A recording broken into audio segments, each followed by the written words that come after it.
Hello दोस्तों, आप लोग कैसे हैं। आप लोगों का स्वागत है A60 लर्निंग में। इस चैनल के माध्यम से आप लोगों को डेली डिक्टेशन और आउटलाइन दोनों प्रोवाइड किया जाता है। यदि इसका PDF चाहिए, डिक्टेशन का और आउटलाइन का, तो आप लोग हमारे टेलीग्राम चैनल से जुड़ सकते हैं, वहाँ से PDF ले सकते हैं। ये डिक्टेशन दैनिक जागरण से बोला जाएगा 3 अलग अलग स्पीड में। पहला स्पीड 70 का, और दूसरा 80 का, और तीसरा 90 का। तो स्टार्ट करते हैं। 70 वर्ड प्रति मिनट स्टार्ट होगा 5 सेकंड बाद।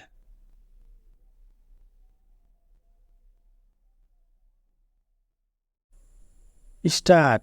हिमाचल प्रदेश में जिस तरह एक के बाद एक अवैध तरीके से अथवा अतिक्रमण करके बनाई गई मस्जिदों के मामले सामने आ रहे हैं, उनसे यह स्पष्ट है कि जब ये अवैध निर्माण हो रहे थे तब उन्हें कोई रोकने टोकने वाला नहीं था। इसका पता इससे भी चलता है कि शिमला के बाद मंडी, बिलासपुर समेत कई अन्य जिलों में भी अवैध तरीके से मस्जिद निर्माण के मामले सामने आ गए हैं। शिमला में जिस मस्जिद को अवैध तरीके से बना कहा जा रहा है और जिसके खिलाफ धरना प्रदर्शन का सिलसिला कायम हुआ, उसे लेकर नगर निगम यह बता सकने की स्थिति में नहीं कि वस्तु स्थिति क्या है। इस मस्जिद का मामला 14 वर्षों से लंबित बताया जा रहा है। यह लापरवाही की हद ही है। शिमला में मस्जिद कमेटी ने मामला शांत करने के लिए यह लिखकर तो दे दिया कि मस्जिद की 5 में से 3 अवैध मंजिलों को वह खुद गिराने को तैयार है, लेकिन प्रश्न यह है कि क्या पहली 2 मंजिलें वैध हैं। जब राजधानी शिमला में यह हाल है तो दूरदराज की स्थिति का अनुमान सहज ही लगाया जा सकता है। निसंदेह बात केवल अवैध तरीके से बनी मस्जिदों की ही नहीं है। कहीं पर कोई भी धार्मिक स्थल अवैध रूप से निर्मित नहीं होना चाहिए, वह चाहे मस्जिद हो या मंदिर अथवा अन्य कोई धार्मिक स्थल। यह विडंबना ही है कि सुप्रीम कोर्ट के आदेश के बाद भी न तो अवैध तरीके से धार्मिक स्थलों के निर्माण का सिलसिला थम रहा है और न ही अतिक्रमण करके बनाए गए धार्मिक स्थलों को हटाया जा पा रहा है। परिणाम यह है कि अपने देश में अवैध निर्माण और अतिक्रमण थम नहीं रहा। हिमाचल प्रदेश में मामला केवल मस्जिदों के अवैध तरीके से निर्माण का ही नहीं, डेमोग्राफी यानी जनसांख्यिकी में बदलाव का भी है। वास्तव में इसी बदलाव के कारण अवैध तरीके से बनी मस्जिदों पर लोगों की निगाह गई है। डेमोग्राफी में बदलाव की बात खुद राज्य सरकार के मंत्री ने स्वीकार की है। निसंदेह समय के साथ विभिन्न क्षेत्रों की डेमोग्राफी में कुछ न कुछ बदलाव होता ही रहता है, लेकिन समस्या तब होती है जब उसमें असंतुलन कायम होता हुआ दिखता है। यह देखना हर राज्य सरकार की जिम्मेदारी है कि डेमोग्राफी में असामान्य अस्वाभाविक बदलाव न हो और वह सामाजिक असंतुलन का कारण न बनने पाए। डेमोग्राफी में असामान्य बदलाव का मुद्दा केवल हिमाचल प्रदेश में ही नहीं, उत्तराखंड और अन्य अनेक राज्यों अथवा उनके कुछ इलाकों में भी उठ रहा है। चिंता की बात यह है कि कई स्थानों और विशेष रूप से सीमावर्ती इलाकों में डेमोग्राफी में बदलाव का कारण घुसपैठ बन रही है। यह किसी से छिपा नहीं कि देश के अनेक इलाकों में बांग्लादेशी और रोहिंग्या अवैध तरीके से भारतीय नागरिक के तौर पर बस रहे हैं। ये डिक्टेशन 70 वर्ड प्रति मिनट समाप्त हुआ। अब स्टार्ट होगा 80 वर्ड प्रति मिनट 5 सेकेंड बाद।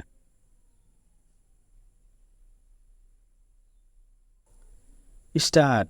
हिमाचल प्रदेश में जिस तरह एक के बाद एक अवैध तरीके से अथवा अतिक्रमण करके बनाई गई मस्जिदों के मामले सामने आ रहे हैं, उनसे यह स्पष्ट है कि जब ये अवैध निर्माण हो रहे थे तब उन्हें कोई रोकने टोकने वाला नहीं था। इसका पता इससे भी चलता है कि शिमला के बाद मंडी, बिलासपुर समेत कई अन्य जिलों में भी अवैध तरीके से मस्जिद निर्माण के मामले सामने आ गए हैं। शिमला में जिस मस्जिद को अवैध तरीके से बना कहा जा रहा है और जिसके खिलाफ धरना प्रदर्शन का सिलसिला कायम हुआ, उसे लेकर नगर निगम यह बता सकने की स्थिति में नहीं कि वस्तु स्थिति क्या है। इस मस्जिद का मामला 14 वर्षों से लंबित बताया जा रहा है। यह लापरवाही की हद ही है। शिमला में मस्जिद कमेटी ने मामला शांत करने के लिए यह लिखकर तो दे दिया कि मस्जिद की 5 में से 3 अवैध मंजिलों को वह खुद गिराने को तैयार है, लेकिन प्रश्न यह है कि क्या पहली 2 मंजिलें अवैध हैं? जब राजधानी शिमला में यह हाल है तो दूर दराज की स्थिति का अनुमान सहज ही लगाया जा सकता है। निसंदेह बात केवल अवैध तरीके से बनी मस्जिदों की ही नहीं है। कहीं पर कोई भी धार्मिक स्थल अवैध रूप से निर्मित नहीं होना चाहिए, वह चाहे मस्जिद हो या मंदिर अथवा अन्य कोई धार्मिक स्थल। यह विडंबना ही है कि सुप्रीम कोर्ट के आदेश के बाद भी न तो अवैध तरीके से धार्मिक स्थलों के निर्माण का सिलसिला थम रहा है और न ही अतिक्रमण करके बनाए गए धार्मिक स्थलों को हटाया जा पा रहा है। परिणाम यह है कि अपने देश में अवैध निर्माण और अतिक्रमण थम नहीं रहा। हिमाचल प्रदेश में मामला केवल मस्जिदों के अवैध तरीके से निर्माण का ही नहीं, डेमोग्राफी यानी जनसांख्यिकी में बदलाव का भी है। वास्तव में इसी बदलाव के कारण अवैध तरीके से बनी मस्जिदों पर लोगों की निगाह गई है।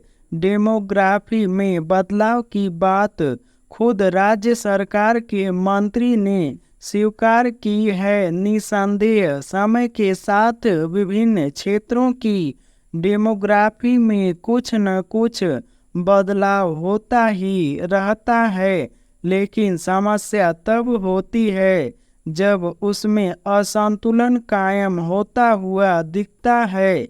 यह देखना हर राज्य सरकार की जिम्मेदारी है कि डेमोग्राफी में असामान्य अस्वाभाविक बदलाव न हो और वह सामाजिक असंतुलन का कारण न बनने पाए। डेमोग्राफी में असामान्य बदलाव का मुद्दा केवल हिमाचल प्रदेश में ही नहीं, उत्तराखंड और अन्य अनेक राज्यों अथवा उनके कुछ इलाकों में भी उठ रहा है।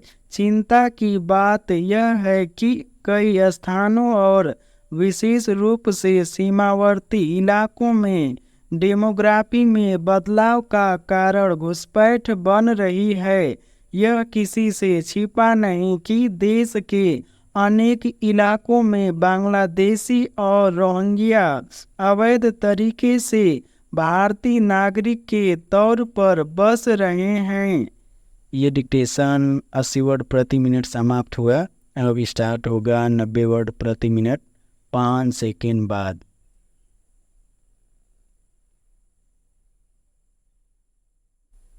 स्टार्ट।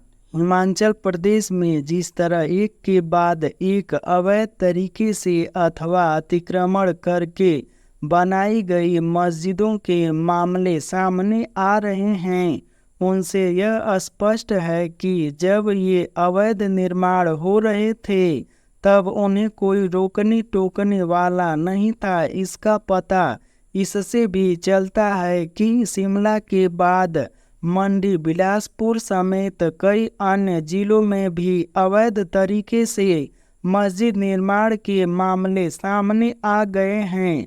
शिमला में जिस मस्जिद को अवैध तरीके से बना कहा जा रहा है और जिसके खिलाफ धरना प्रदर्शन का सिलसिला कायम हुआ, उसे लेकर नगर निगम यह बता सकने की स्थिति में नहीं कि वस्तु स्थिति क्या है। इस मस्जिद का मामला 14 वर्षों से लंबित बताया जा रहा है।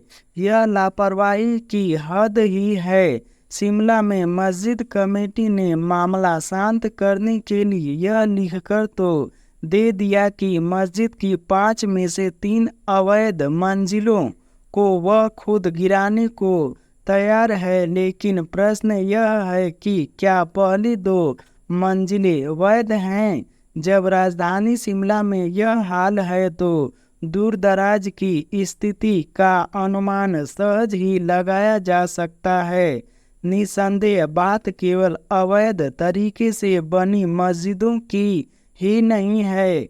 कहीं पर कोई भी धार्मिक स्थल अवैध रूप से निर्मित नहीं होना चाहिए, वह चाहे मस्जिद हो या मंदिर या अथवा अन्य कोई धार्मिक स्थल। यह विडंबना ही है कि सुप्रीम कोर्ट के आदेश के बाद भी न तो अवैध तरीके से धार्मिक स्थलों के निर्माण का सिलसिला थम रहा है और न ही अतिक्रमण करके बनाए गए धार्मिक स्थलों को हटाया जा पा रहा है। परिणाम यह है कि अपने देश में अवैध निर्माण और अतिक्रमण थम नहीं रहा। हिमाचल प्रदेश में मामला केवल मस्जिदों के अवैध तरीके से निर्माण का ही नहीं, डेमोग्राफी यानी जनसांख्यिकी में बदलाव का भी है। वास्तव में इसी बदलाव के कारण अवैध तरीके से बनी मस्जिदों पर लोगों की निगाह गई है। डेमोग्राफी में बदलाव की बात खुद राज्य सरकार के मंत्री ने स्वीकार की है। निसंदेह समय के साथ विभिन्न क्षेत्रों की डेमोग्राफी में कुछ न कुछ बदलाव होता ही रहता है, लेकिन समस्या तब होती है जब उसमें असंतुलन कायम होता हुआ दिखता है। यह देखना हर राज्य सरकार की जिम्मेदारी है कि डेमोग्राफी में असामान्य अस्वाभाविक बदलाव न हो और वह सामाजिक असंतुलन का कारण न बनने पाए। डेमोग्राफी में असामान्य बदलाव का मुद्दा केवल हिमाचल प्रदेश में ही नहीं, उत्तराखंड और अन्य अनेक राज्य अथवा उनके कुछ इलाकों में भी उठ रहा है। चिंता की बात यह है कि कई स्थानों और विशेष रूप से सीमावर्ती इलाकों में डेमोग्राफी में बदलाव का कारण घुसपैठ बन रही है। यह किसी से छिपा नहीं कि देश के अनेक इलाकों में बांग्लादेशी और रोहिंग्या अवैध तरीके से भारतीय नागरिक के तौर पर बस रहे हैं।